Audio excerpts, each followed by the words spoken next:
Alright guys, I wanted to make a quick video about how to do the clutch on this 8105.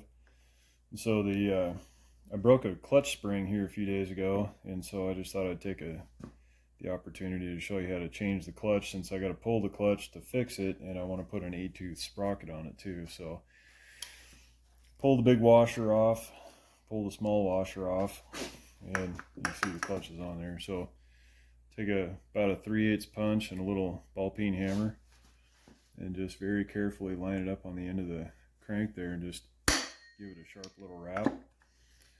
So, alright, I think we're there. Just got to hit a little harder. Okay, so how these work is there's a wedge sleeve in there. So, size of the shaft on the inside, tapered on the outside. And then the clutch has a matching cone. So, when you tighten everything down, it forces that wedge out, which is what holds the clutch in place. So, inner washer, a couple little stainless thrust washers, I guess, and pull the clutch. So this is an inverted rim drive.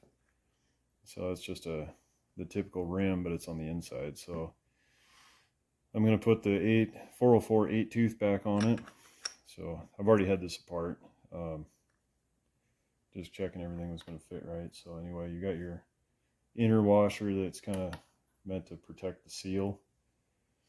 So I did grease the clutch bearing, put some high temp synthetic moly on there. So push that back on there.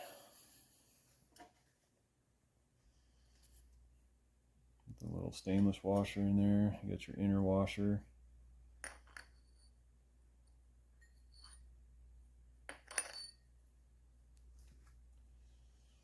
And so I'm going to try this and see if it works. I actually took the MS400C springs, which are really close to the 090 springs. And you got to just barely grind off one end so it'll slide in there. But so I'm going to try that. So if not, I've got another clutch here. So put that taper deal in there. And this small washer on the outside has got a little recess right there. I think that's for the shoulder on the crank right here. So put that in so you've got a little clearance. That way it'll push on that wedge, the taper wedge deal, and not bottom out on the shoulder, the end of the crank. And then the big washer's got a dimple on it. That goes in. The big end goes in, the dimple goes out. That keeps the clutch from kind of walking out. And then the nut is left-hand thread. And then I just use an impact, DeWalt impact set on number 2. It's got settings. I put it on number 2. You